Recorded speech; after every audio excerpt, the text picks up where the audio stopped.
para eso tenemos esos 10 minutos, ¿no? Bien, entonces comenzaremos la clase de hoy. Recordaremos que hemos visto que el concepto de salud ha evolucionado desde el paradigma mágico religioso en el que se consideraba que la salud era un don, era una, digamos, una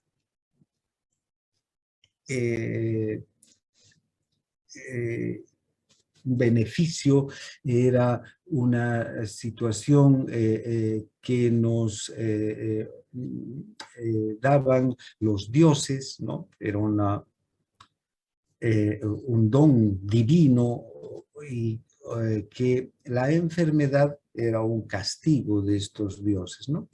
Bien, el paradigma mágico, entonces, mágico-religioso, se basa en eso, ¿no? De que el proceso salud-enfermedad está básicamente sometido a los designios de fuerzas sobrenaturales, fuerzas divinas, dioses, diosas, espíritus, que pueden determinar si enfermamos, estamos sanos o finalmente morimos. De hecho, al tener ese concepto de salud, nuestros primitivos antepasados lo que hacían era a recurrir a estas fuerzas sobrenaturales mediante ofrendas, mediante rezos, ritos, sacrificios, conjuros, uso de amuletos, para pedir por la salud de las personas, ¿no? Bien, ese fue el paradigma dominante hasta el siglo V antes de Cristo. En el siglo V antes de Cristo hubo en Grecia una revolución del pensamiento humano. Los filósofos griegos se enfocaron más en la naturaleza, más en los fenómenos de la naturaleza, intentando explicar estos fenómenos al margen de la acción o de la voluntad de los dioses. Empezaron a observar las características de la vida y los fenómenos de la naturaleza en general y buscaron explicaciones más racionales a estos fenómenos. Entre ellos, el proceso salud-enfermedad. Este gran personaje, Hipócrates, al que consideramos el padre de la medicina, inició una un nuevo paradigma en el área de la medicina, el paradigma naturalista, porque se basaba en esta corriente filosófica, el naturalismo, que consideraba que la naturaleza era el principio y el fin de todas las cosas, y que cualquier fenómeno de la naturaleza podríamos explicarlo observando a la propia naturaleza y no recurriendo a otras explicaciones. En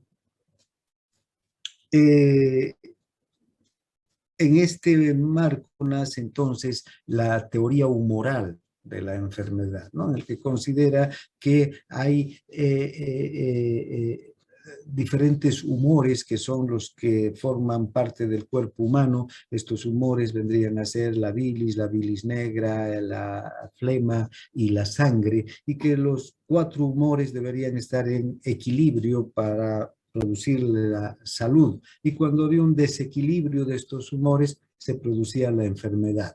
Ahí Hipócrates hizo la primera clasificación seria de las enfermedades, las clasificó en enfermedades húmedas, enfermedades secas, enfermedades frías, enfermedades calientes. Vean ese gran avance de la medicina, ¿no? De no tener ningún tipo de idea ni de clasificación de las enfermedades, solo regirse por lo que los chamanes interpretaban de los signos divinos, a una clasificación ya mucho más estructurada y mucho más racional de lo que vendría a ser la enfermedad. Esto ha ocurrido hace 2500 años atrás. Esta teoría, la teoría humoral, ha tenido una importancia enorme en la medicina, ha transformado la visión de la medicina. De hecho, Hipócrates nos ha legado el método hipocrático de el diagnóstico y el tratamiento, que se basa en la observación del enfermo como la base de la clínica, y además el uso de diferentes sustancias naturales para el tratamiento de las enfermedades, ¿no?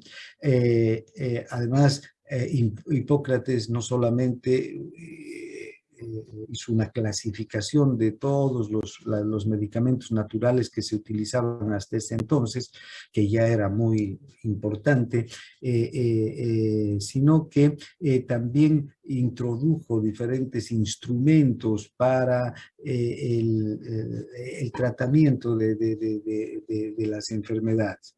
Por esto es que a Hipócrates se lo considera el padre de la medicina, por esta revolución que hizo en el pensamiento médico.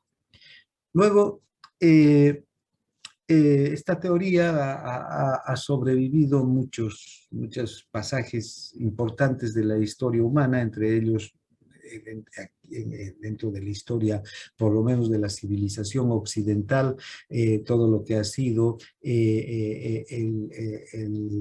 Imperio Romano, luego del Imperio Romano, la Edad Media, luego de la Edad Media, el Renacimiento, y finalmente ha ido decayendo y hasta llegar a desaparecer. Este es un paradigma que ha ido perdiendo fuerza, y porque el conocimiento humano ha ido avanzando y profundizándose.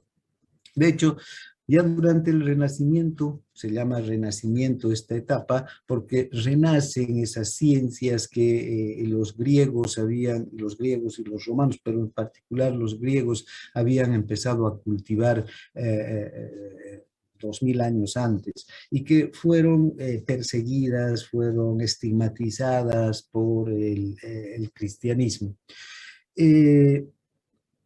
La Inquisición no permitía otra idea más que las ideas que estaban escritas en la Biblia, y había un absolutismo religioso total.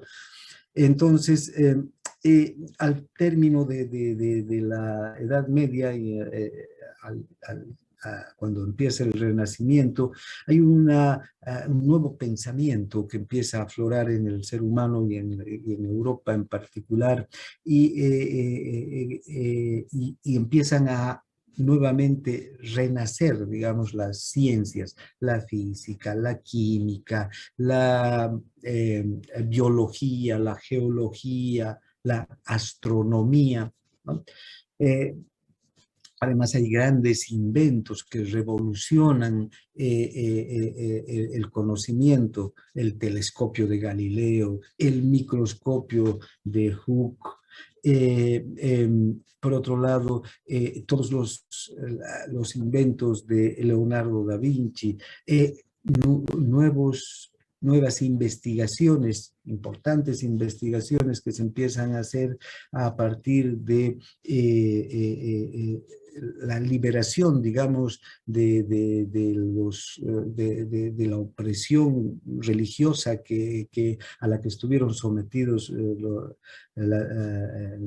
estuvo sometida esta parte de la humanidad, en Europa por lo menos, ¿no? Una opresión religiosa que no dejaba mayor cabida a pensamientos divergentes.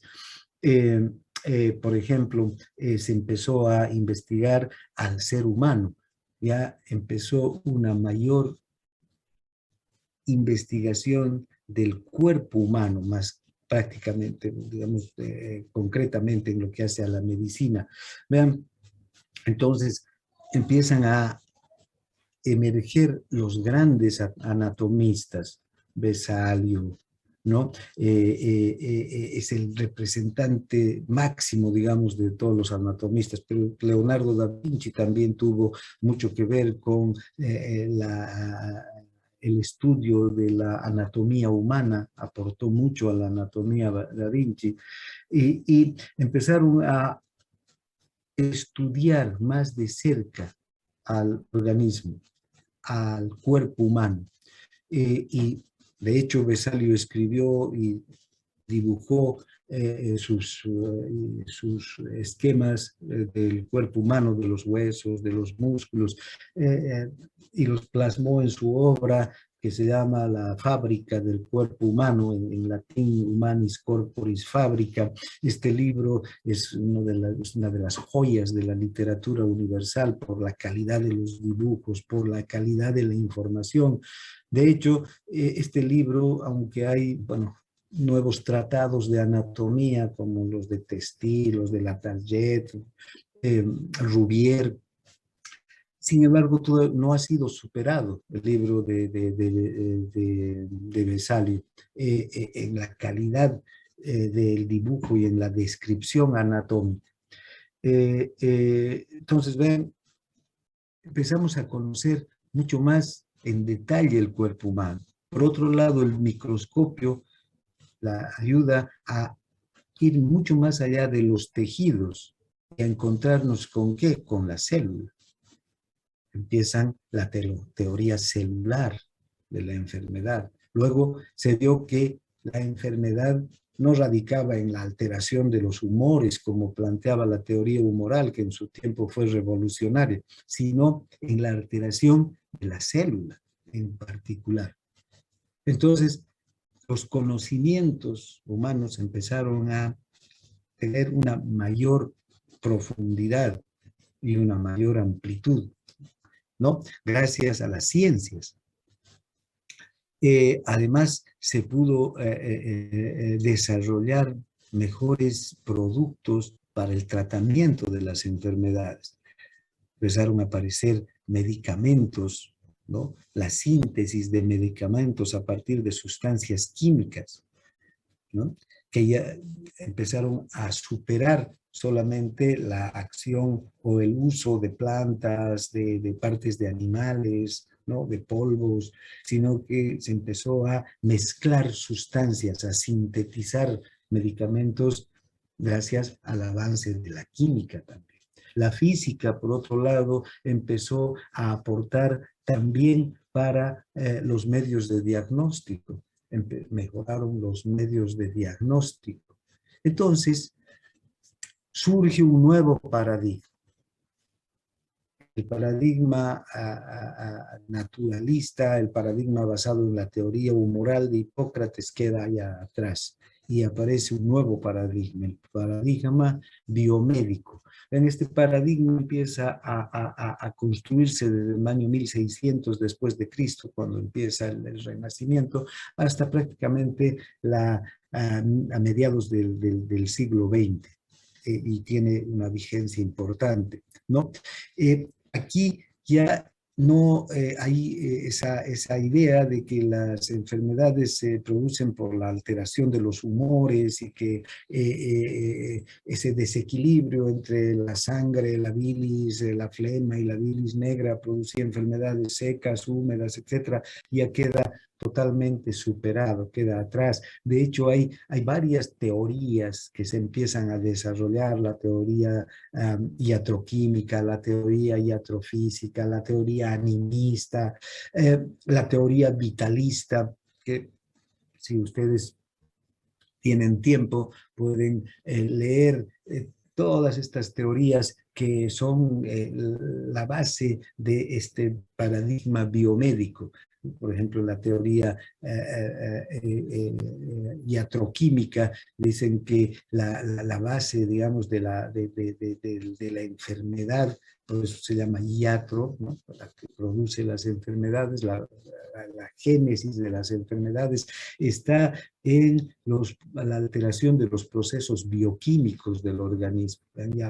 ¿Por qué hablan de teoría iatroquímica? Porque ya la química, la bioquímica ya son ciencias establecidas que se desarrollan, que ya tienen importantes teorías.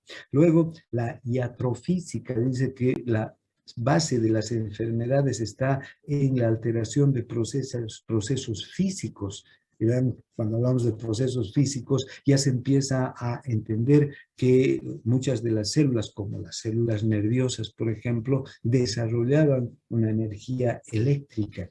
El corazón desarrolla una energía eléctrica, produce una energía eléctrica. No sabían bien exactamente, no conocían todo este mecanismo de la despolarización de la célula y la repolarización, pero ya había, como ya se conocía además a la electricidad, ya se empezó a observar que el organismo era un buen conductor de la energía eléctrica. Cuando una persona se electrocutaba y otra persona intentaba ayudar al electrocutado, también terminaba siendo electrocutado. Eso quería decir que el organismo humano era un buen conductor de la energía eléctrica y que en el interior del organismo se desarrollaban procesos de producción de energía eléctrica. Entonces, la iatrofísica también empieza a estudiar los fenómenos físicos que se producen en el organismo y que la alteración de estos fenómenos físicos se podría conducir a la enfermedad. La teoría animista también y la vitalista, que eran parecidas, hablaban sobre los flujos que normalmente se producen en el organismo, que dan vida al ser humano, ¿no? Y que partían desde las células, estos flujos eran alterados en su recorrido. No tenían una idea clara de qué eran estos flujos, pero los identificaron que los principales flujos partían de las neuronas del sistema nervioso central, que para eso eran los nervios, para conducir los flujos vitales. Por eso hablaban de una teoría vitalista que daba lugar a la vida, ¿no? Entonces, vean, todas estas nuevas teorías que se empiezan a desarrollar gracias a las ciencias van a ir conformando esta nueva forma de interpretar y de actuar sobre la enfermedad, que es el paradigma biomédico. Este paradigma dice que las enfermedades están ocasionadas por una causa específica que las produce. Este puede ser un microorganismo como las bacterias, los virus, una alteración metabólica, un traumatismo, una intoxicación, etc. De hecho, ya se empezó a identificar también, gracias al microscopio, la presencia de bacterias, de sustancias, de microorganismos que nos producían enfermedades, ¿no? Entonces, vean, este paradigma es en lo esencial nos dice que cada enfermedad tiene una causa, ¿no? Esta causa puede ser una infección, puede ser una alteración metabólica, un traumatismo, una intoxicación. Y para cada causa, entonces, debería haber un tratamiento. Y que la identificación de la causa era esencial. Entonces, el diagnóstico de la enfermedad consiste en la identificación de la causa. Y también para la identificación de la causa tenemos tecnología, ¿no? Se desarrolló tecnología de diagnóstico. De hecho, vean, hasta los rayos X a fines del 800, ya se incorporaron a la medicina gracias a que se vio que los rayos X no atravesaban los cuerpos sólidos ni los gases que habían en el organismo y que a partir de, y solamente atravesaban los órganos blandos. Y entonces en la placa de rayos X quedaba reflejado los huesos o los gases. Y esto ayudó a interpretar lo que estaba pasando en el organismo, en especial para los traumatismos. Una fractura fácilmente se la podía ver, o una alteración de los pulmones o de los gases del intestino. Entonces, fueron ya medios de diagnóstico que se empezaron a incorporar. Entonces, esto permitía identificar la causa de la enfermedad. ¿no? Y desde luego el tratamiento consistía en eliminar la causa utilizando un medicamento específico. La bioquímica, la química, la farmacia se empezó a desarrollar, la farmacología ya se empezó a desarrollar, empezaron a aparecer medicamentos, ¿no? Para una u otra, para el tratamiento de una u otra enfermedad. La bioquímica logró aislar los componentes activos de muchas de las plantas para,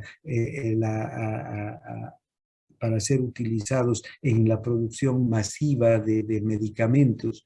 Por ejemplo, se identificó a la molécula del opio para producir morfina en gran cantidad, y la morfina es un potente analgésico. El opio se usaba desde la antigüedad para disminuir el dolor, reducir el dolor, pero vean, la química y la bioquímica logran identificar a la molécula, aislarla y reproducirla para luego producir morfina en gran cantidad para la administración en los pacientes con dolor. Y así, o la digital, o cualquier de las, muchas de los medicamentos que tenemos hoy día como base del tratamiento de muchas enfermedades, tienen sus principios activos en plantas, en raíces, en hojas que están en la naturaleza. Pero la química y la bioquímica no se quedan solamente en aislar estas moléculas para reproducirlas en el laboratorio, sino además se encarga de obtener nuevas moléculas, moléculas ya sintéticas, totalmente sintéticas, que producían un efecto para el tratamiento de las enfermedades. Entonces, ven, el paradigma biomédico es muy sencillo, pero es muy mecanicista a su vez, ¿no? Lo que nos dice es que como toda enfermedad tiene una causa, si identificamos la causa con el medio de diagnóstico adecuado, utilizando el medicamento apropiado, se puede curar la enfermedad. Esa es la nueva forma de entender el proceso salud-enfermedad. Un nuevo concepto, entonces, de la salud y de la enfermedad está en el paradigma biomédico. Este paradigma biomédico se basa, además, en una filosofía también, en una corriente filosófica, que es el positivismo. El positivismo es una corriente filosófica que nace justamente con las ciencias y dice que este es un sistema filosófico que está basado en el método experimental, en el método científico de investigación, y se caracteriza por rechazar todas las creencias universales y las nociones a priori. Es decir, todas las creencias que son basadas en simplemente ideas que no sean demostradas mediante la experimentación, no tienen validez para el positivismo, ¿no? Incluso, vean, la teoría humoral era una idea que tenía simplemente Hipócrates, mucho más racional que las ideas de los sacerdotes que practicaban el paradigma mágico religioso, pero como nunca se comprobó la presencia de los humores, bueno, ahí estaba la sangre, estaba la bilis también como un producto que producía el hígado, pero no se tenía una idea de cuáles eran las funciones incluso de la bilis, de la sangre antes del Renacimiento. Recién, cuando se identificaron a los glóbulos rojos con el microscopio, se tuvo idea de que estos glóbulos rojos participan en el transporte de oxígeno. Después, cuando se identificaron las plaquetas, se sabe que estas participan en la coagulación, o los glóbulos blancos en el transporte o en la defensa del organismo, y que además hay otros componentes de la sangre, cada vez se encuentran mucho más componentes en la sangre, ¿no? Que participan en diversos procesos fisiológicos, pero en los tiempos de Hipócrates no se conocían ninguna de estas características. Hipócrates solamente partió de que la persona que perdía sangre cuando se desangraba moría, ¿no? Y que la sangre era esencial entonces para la vida. Lo mismo con la bilis negra o la bilis. Veía que en muchas enfermedades había un exceso de bilis, por eso las personas cuando vomitaban bilis, ¿no? En especial en las enfermedades gastrointestinales, hepáticas, que eran muy comunes en el tiempo de Hipócrates, pero no conocía exactamente el papel de la bilis ni cómo se formaba la bilis como lo conocemos ahora. De hecho, sobre la flema y la bilis negra hay sospechas de que serían parte de, por ejemplo, los líquidos que forman parte del organismo, ¿no? Y que son constituyentes vitales y que tienen un papel clave o tienen un papel importante en el mantenimiento de la vida, pero más allá no se conocían cuál era la función de los tejidos de los órganos. Entonces, vean, la teoría humoral se basaba en nociones a priori que no tenían ningún tipo de demostración científica mediante ningún tipo de método experimental. Entonces, el positivismo rechaza todas estas creencias y las nociones a priori, y dice que la única clase de conocimiento que resulta válida es el de carácter científico. Y este conocimiento científico surge de respaldar las teorías tras la aplicación del método científico de investigación.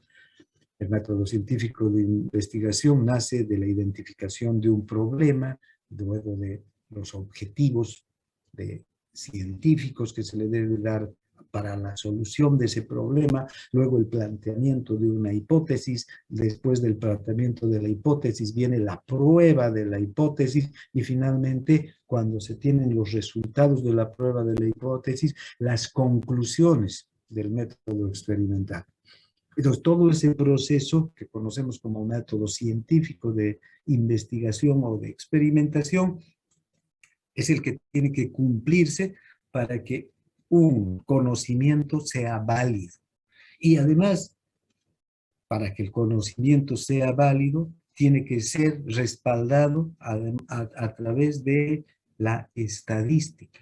Si no tiene un respaldo estadístico, esta investigación que se hace no tiene validez. O sea, vean cómo el positivismo utiliza todo el desarrollo científico de los últimos años para intentar explicar como válido un conocimiento, o para intentar tomar como válido un tipo de conocimiento. Entonces, dentro del positivismo, las enfermedades, o para el positivismo, las enfermedades son solamente una alteración de lo normal. Lo normal es lo que está previamente establecido. Y para el positivismo habría un exceso o un defecto en la excitación de los tejidos. Los tejidos normalmente tienen sus propios niveles de excitación, el tejido nervioso, el muscular, el glandular, la piel, todos los tejidos tienen un grado de excitación que les permite funcionar, digamos, en condiciones normales. Pero cuando hay un exceso o un defecto en esos grados de excitación, por encima o por debajo de lo normal, entonces ya a esta situación se puede considerar como enfermedad.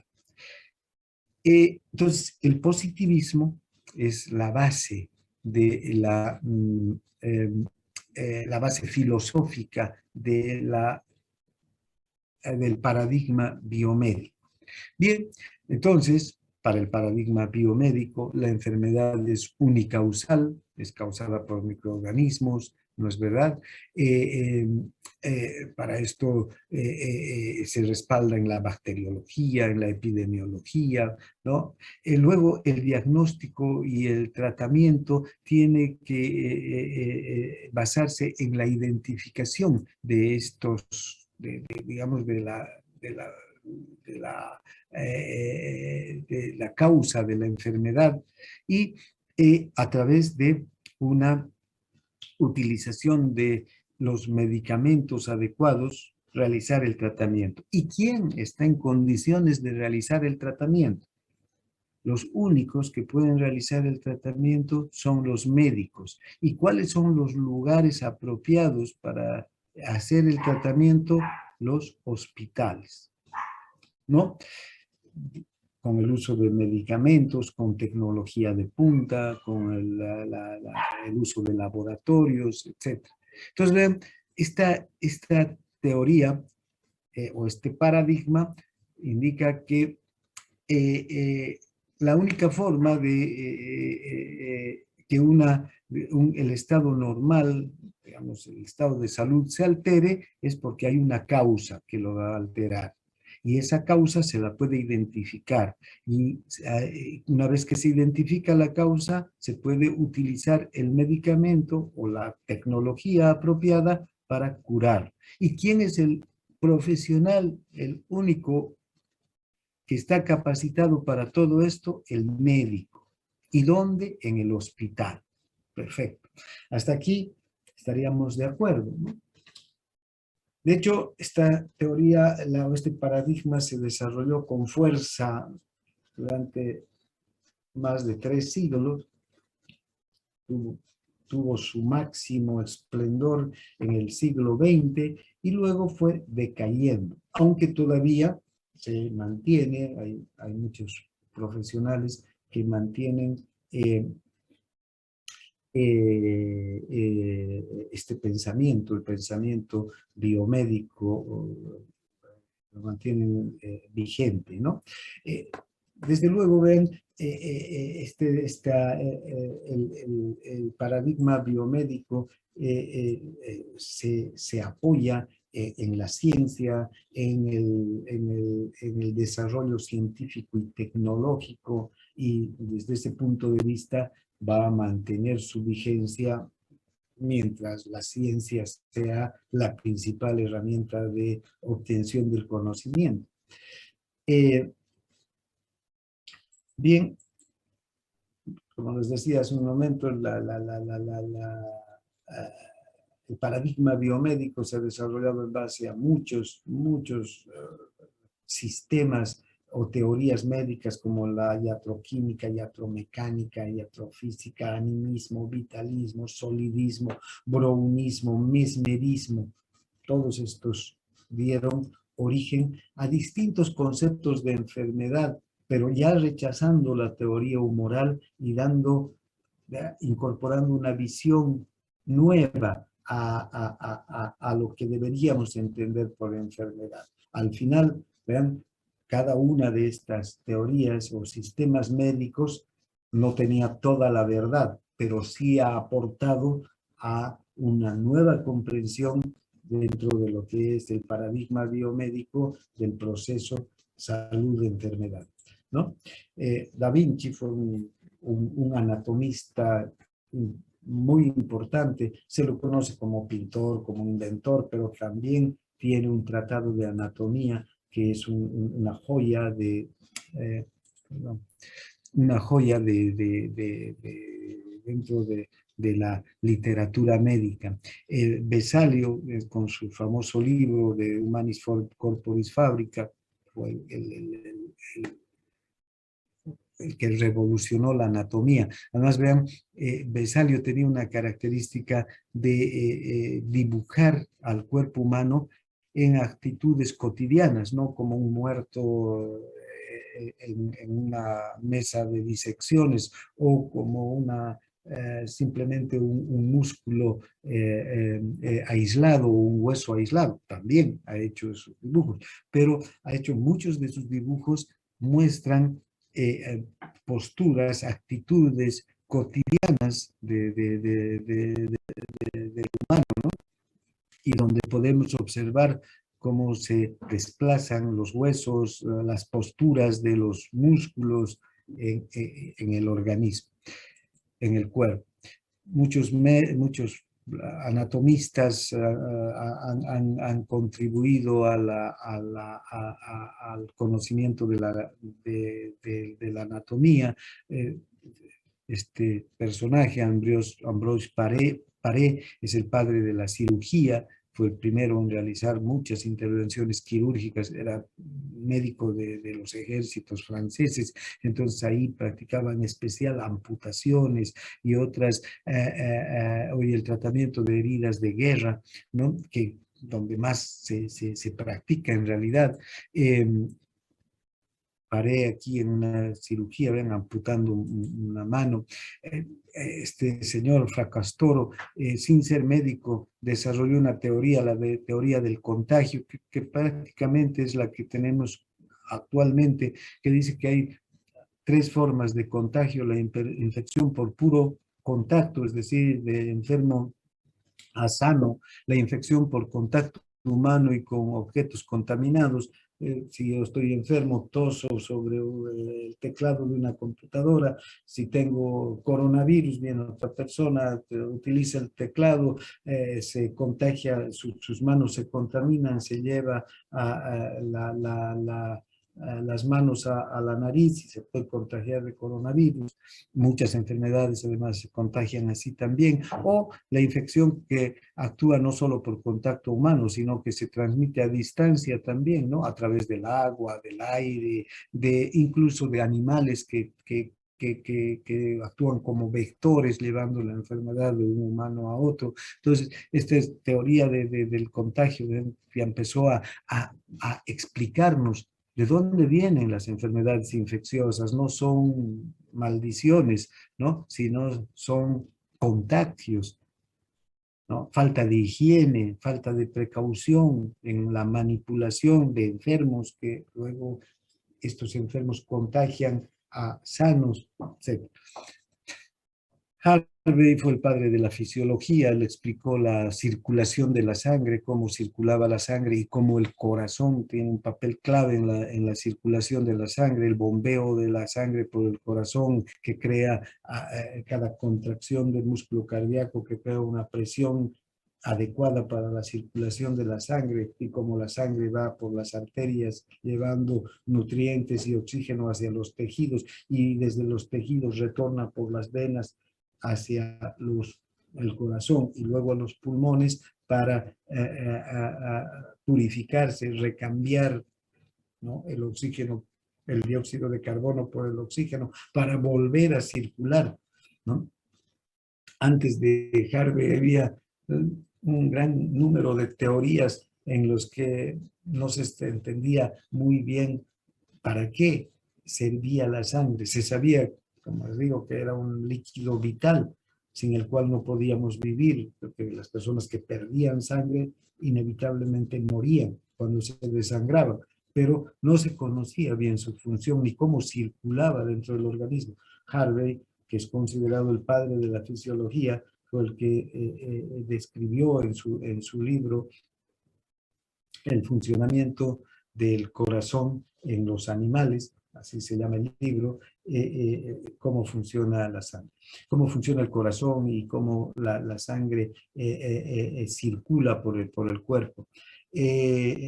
Un médico español, Servet, unos años antes, hizo la misma exposición de sus descubrimientos, de sus investigaciones, pero lamentablemente Servet fue escuchado por curas, por pastores religiosos que lo condenaron a morir quemado porque dijeron que estaba hablando sacrilegios, que era un hereje, que el corazón no era el que determinaba funcionamiento del organismo, sino que era Dios el único capaz de hacer vivir a la gente, etcétera, etcétera. Entonces, tergiversaron además las investigaciones, o sea, las palabras de Servet y lo quemaron vivo.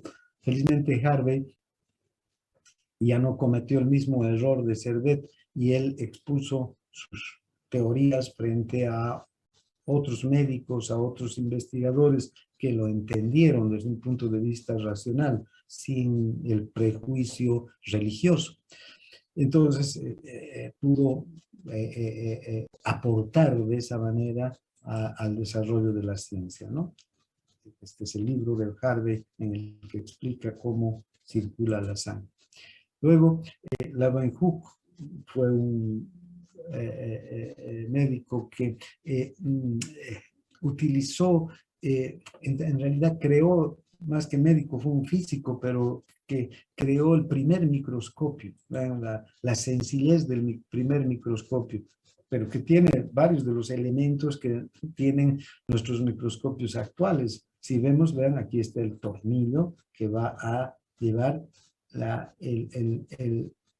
el portaobjetos, ¿no? Aquí está el portaobjetos que tiene la muestra hacia el lente, ¿no? Esta pequeña esfera de vidrio es el lente, entonces aquí se pone la muestra que actúa como portaobjetos y con este tornillo se lleva hacia el lente. Luego, a través de este lente se mira, del otro lado se mira y en este lado tiene que haber una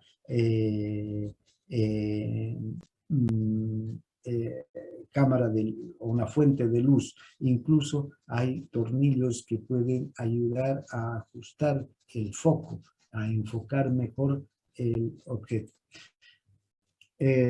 Después de Leeuwenhoek apareció Hooke, mejoró ya el microscopio. Este es el microscopio de Hooke, incorpora ya un lente, un espejo para refractar mejor la luz,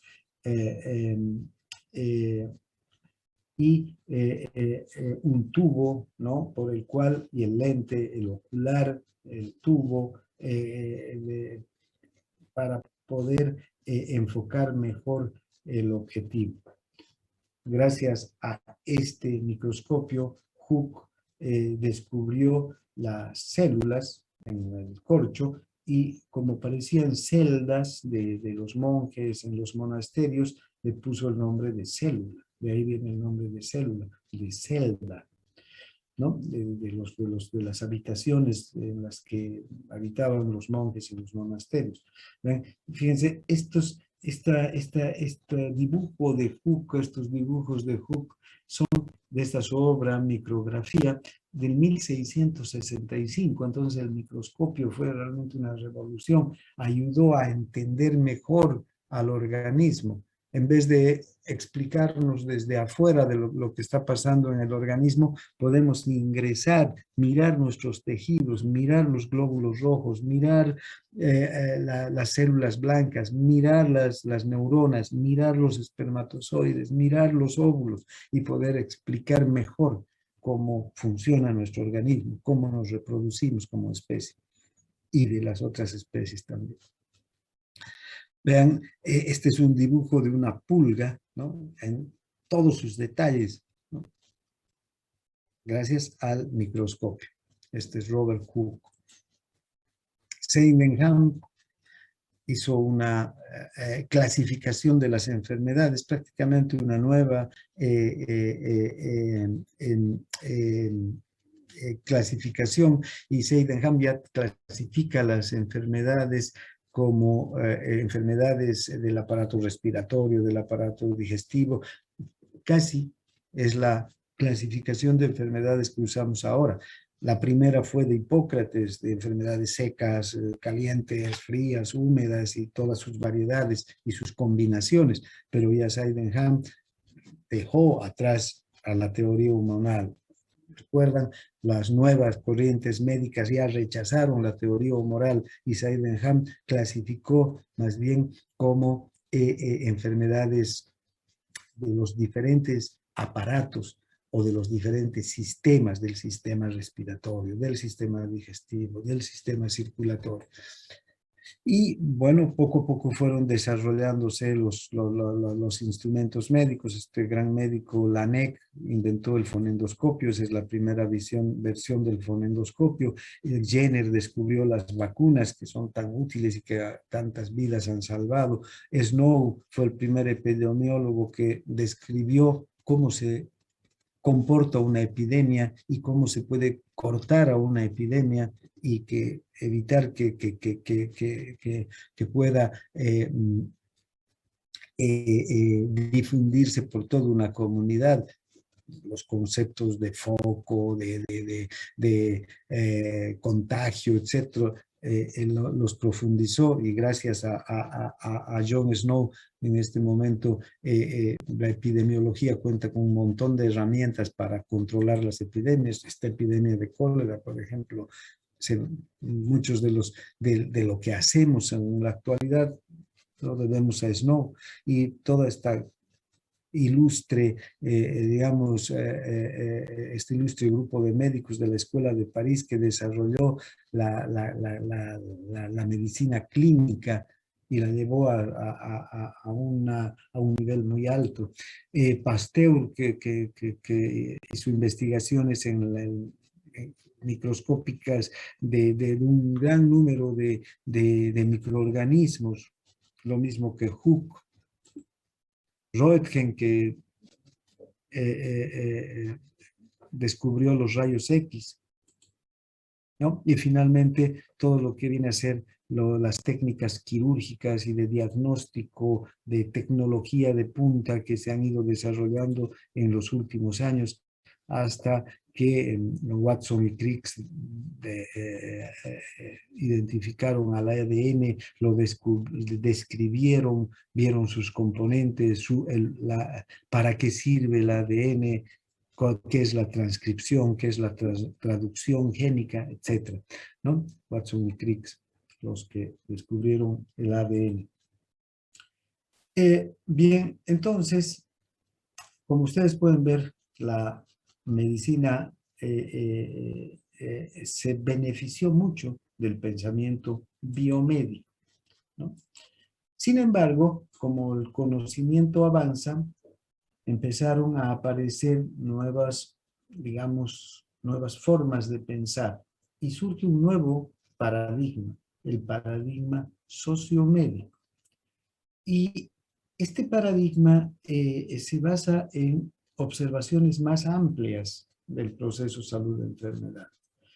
Y una de las principales observaciones del paradigma sociomédico es que la enfermedad no tiene una sola causa, sino que en general las enfermedades son multicausales.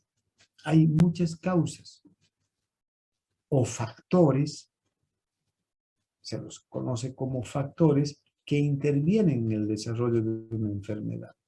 El ejemplo de la tuberculosis.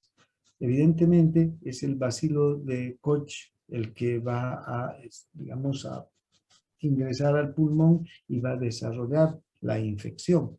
Pero para que el bacilo de Koch llegue al pulmón, tienen que coincidir varios factores, ¿no? Uno, por ejemplo, que el paciente tenga un sistema inmunológico bajo, que el paciente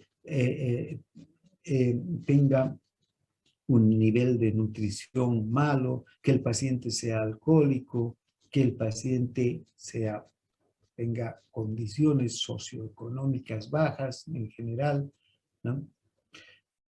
Es un ejemplo, la tuberculosis. Nosotros podemos entrar a un lugar donde hay un paciente con tuberculosis, de hecho, diagnosticamos, tratamos a un paciente con tuberculosis, y si nuestro sistema inmunológico está en buenas condiciones, si nuestra nutrición es buena, si nuestros hábitos de higiene son buenos, no nos vamos a contagiar. Entonces, no es una sola causa. Y de hecho, por ejemplo, vean los pacientes con tuberculosis que se diagnostican y se tratan y se curan, ¿no? Se utiliza los los medicamentos antituberculosos perfectamente, se cura el paciente, se lo da de alta muy bien, se lo despide con globos y con torta por su curación. A los meses, 2 meses o 3 meses o 5 meses nuevamente tiene la enfermedad. Entonces quiere decir que no hay una sola causa. En el caso de la diabetes también puede haber predisposiciones genéticas, puede haber predisposiciones orgánicas a desarrollar diabetes, pero está visto que los hábitos, ¿no? Los hábitos alimentarios, los hábitos de actividad física.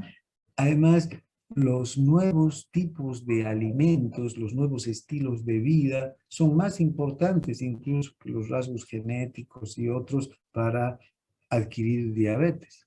Entonces, nuevamente vemos que la mayor parte de las enfermedades, o por no decir todas, tienen muchos factores que intervienen. Entonces, no son unicausales. Los, los las enfermedades se presentan porque confluyen en el mismo individuo diferentes factores que contribuyen a que se desarrolle la enfermedad.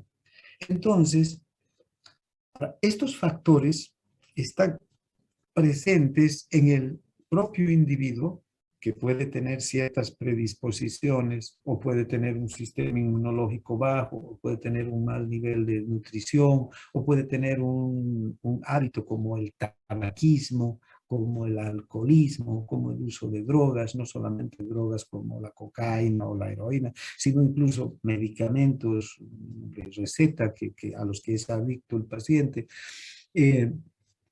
hábitos alimentarios, pero también, vean, hay factores en el entorno social, en el entorno ambiental en el que vive el paciente que afectan y que pueden contribuir a desarrollar la enfermedad.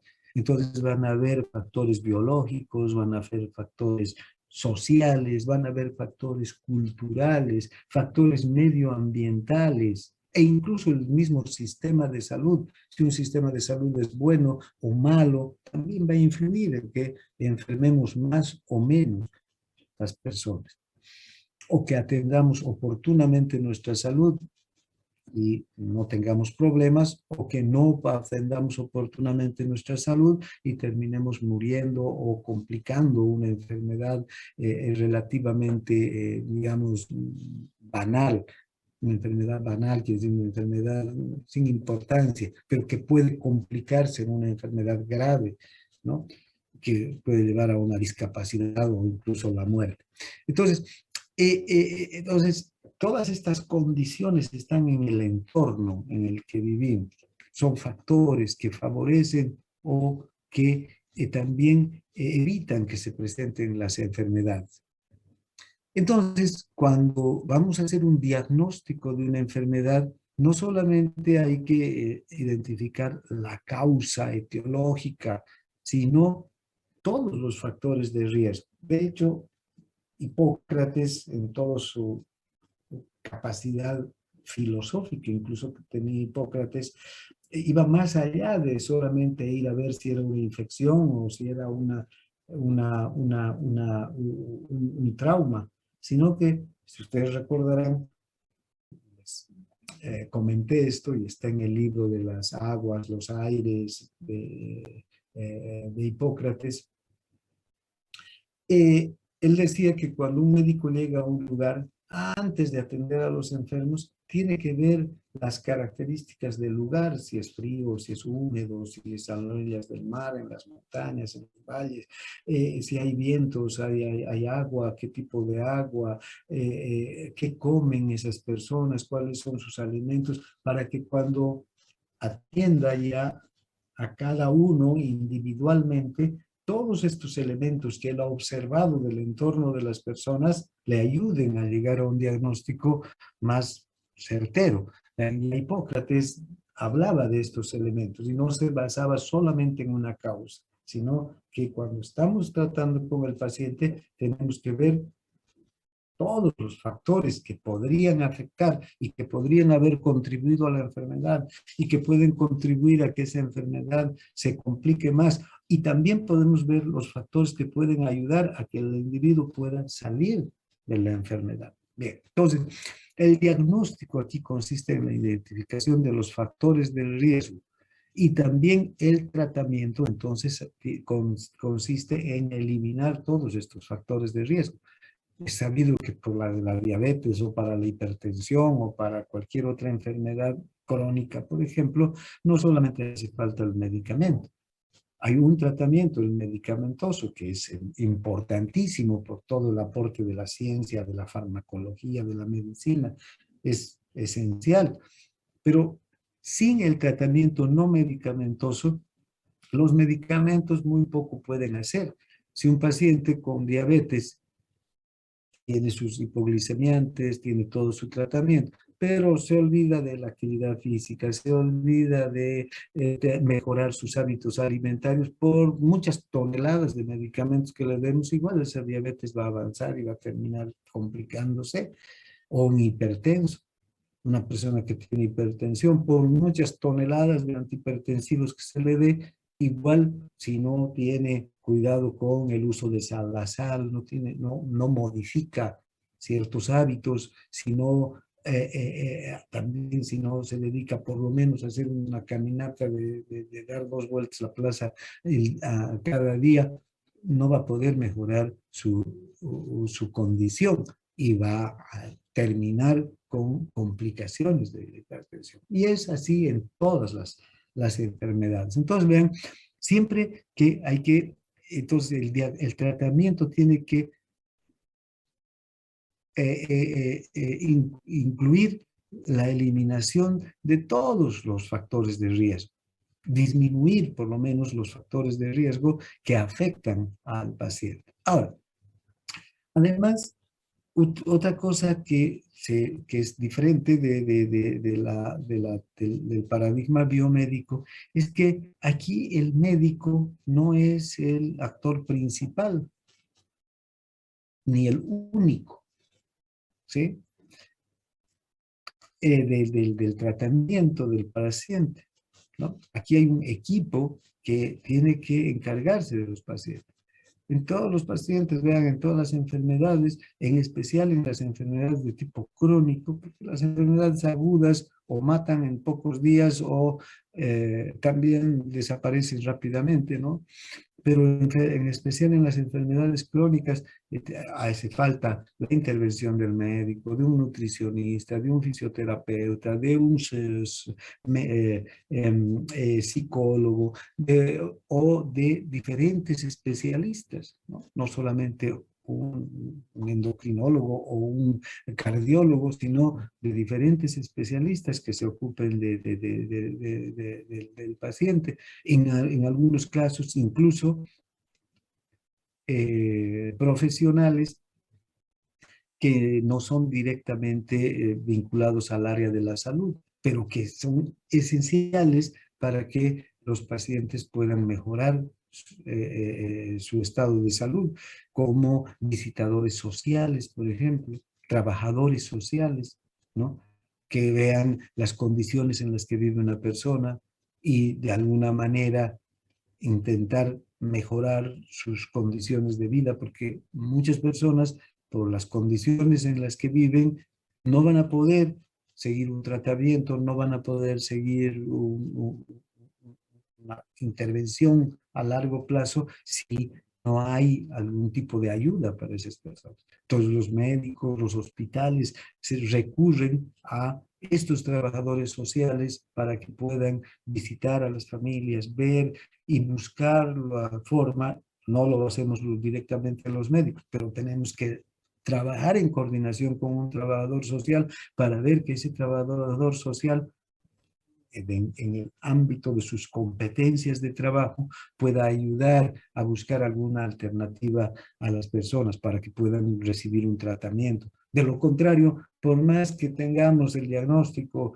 y todo nuestro esquema de tratamiento perfectamente delineado, no vamos a poder hacer nada, porque ese paciente no puede acceder al tratamiento. Entonces, ven, este paradigma sociomédico cambia la visión de la medicina. Desde luego que tanto el diagnóstico como el tratamiento necesitan de tecnología de punta, necesitan de hospitales, necesitan de médicos, necesitan de enfermeras, necesitan de medicamentos, todo tipo de medicamentos, pero no es solo eso lo que se necesita para el tratamiento de un enfermo y para el diagnóstico y para su recuperación. Entonces, la forma entonces de comprender el proceso de salud de enfermedad va cambiando, ¿no? Ahora, ¿en qué corriente filosófica se respalda este paradigma sociomédico? En la dialéctica. La dialéctica es un método de razonamiento que enfrenta posturas diferentes con la misión de confrontarlas y a partir de ellas obtener la verdad. Entonces, esto quiere decir que no todos tienen la verdad, ¿sí? Sino que cuando una persona con su parte de la verdad discute esta verdad con otra que tiene también su parte de la verdad, esa discusión suele tener como resultado un nuevo conocimiento, una nueva postura, ¿no? Que sale del enfrentamiento de estas dos posturas, más que enfrentamiento, de la confrontación de estas dos posturas. Y entonces esa nueva verdad nos ayuda a avanzar y a encontrar soluciones a los problemas. A veces, y en general, la dialéctica dice esto, que si yo tengo mi verdad y con mi verdad quiero encontrar la solución a un problema, puede ser que no la encuentre nunca. Si no, hay otra persona que me viene a confrontar y me hace ver las cosas en las que yo estoy errado. Lo mismo puede ocurrir con esa otra persona.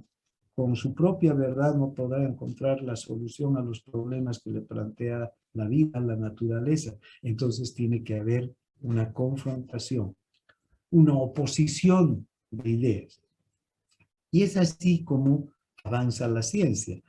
Lo que hoy día se da por sentado como una verdad última, mañana va a aparecer otra persona que va a confrontar a esa verdad con una nueva verdad, ¿no? Y va de esa confrontación, luego de un diálogo y discusión entre las diferentes posturas, se descubre una nueva verdad, que para la dialéctica esa nueva verdad además no es absoluta, porque también cualquier momento en la misma verdad, en ese nuevo conocimiento, en la génesis de ese nuevo conocimiento está la génesis de su confrontación, de la nueva verdad que la va a confrontar.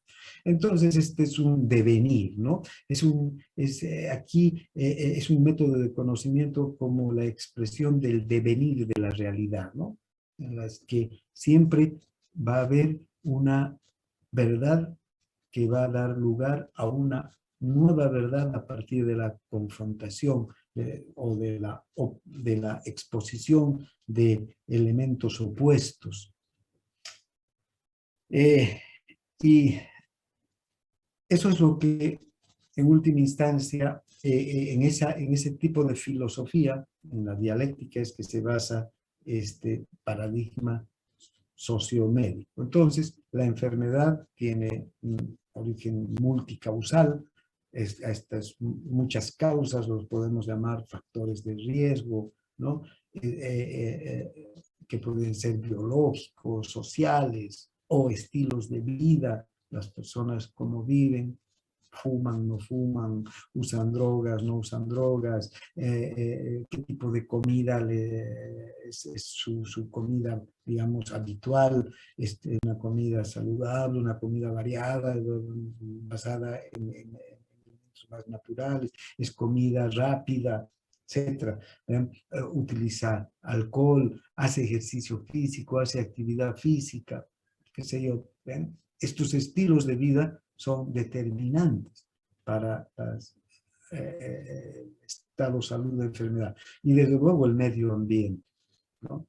El medio ambiente que nos rodea. Para empezar, si hace frío o hace calor, es invierno o es verano, si el medio ambiente está contaminado, si el agua está contaminada, el suelo está contaminado, el aire está contaminado, o el ambiente físico que nos rodea está contaminado, la contaminación de ruido, por ejemplo, ¿no? De luces, las personas que trabajan en los mercados, por ejemplo. En los mercados hay demasiada sobrecarga de estímulos auditivos, visuales, hay luces, hay música, gritos, bocinas, etcétera, que cuando uno va a hacer su compra, bueno, no hay mayor problema, uno entra y sale y se va. Pero las personas que llegan ahí desde las 6 de la mañana y se van a las 8 de la noche están permanentemente sometidas a ese exceso de estímulos. Llegan a su casa con dolor de cabeza, llegan a su casa con insomnio, suelen tener trastornos de ánimo, suelen ser más irritables también. Vean, desarrollan también patologías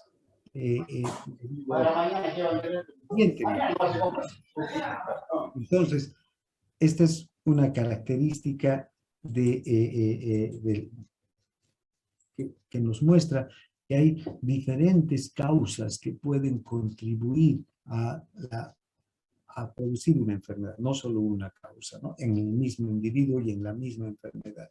Y que el diagnóstico y tratamiento necesita una intervención multisectorial.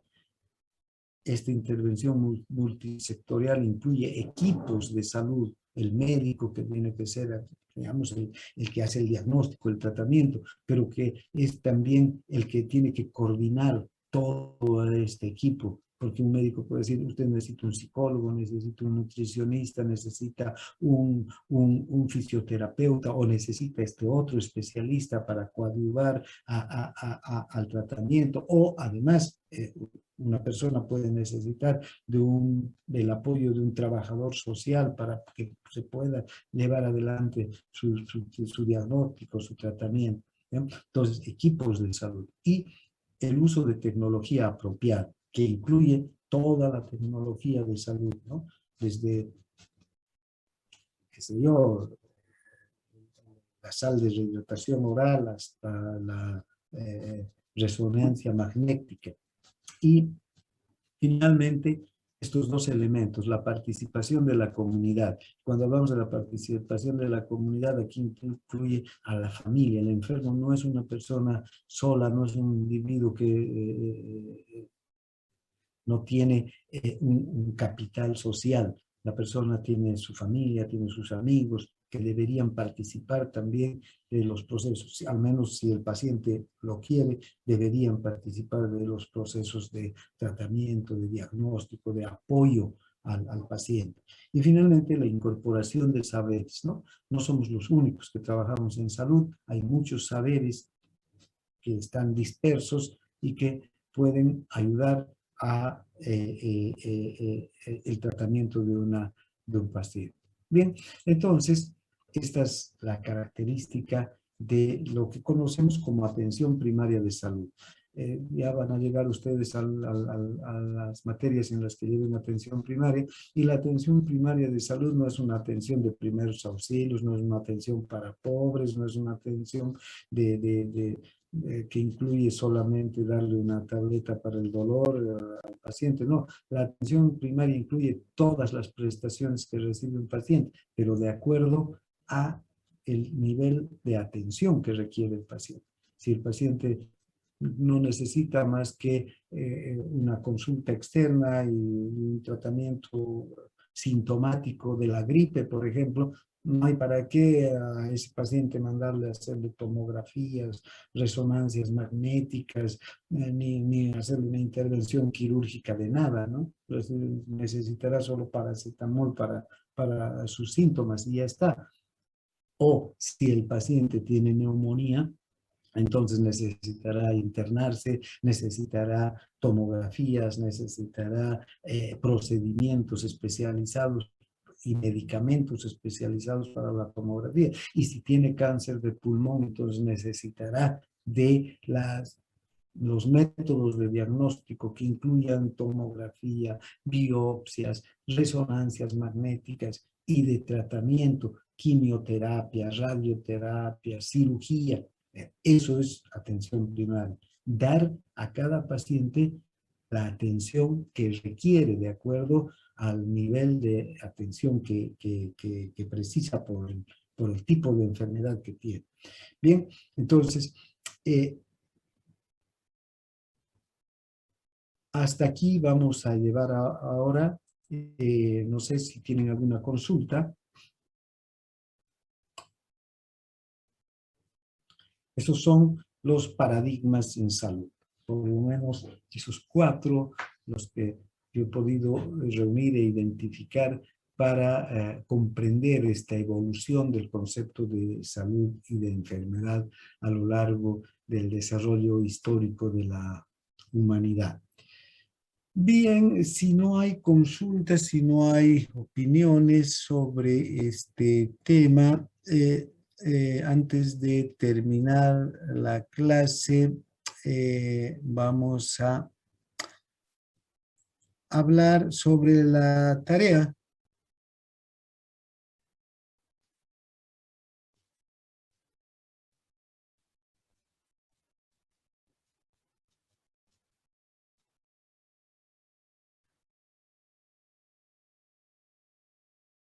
Bien, a ver, voy a cerrar este chat. Vamos a dejar de compartir.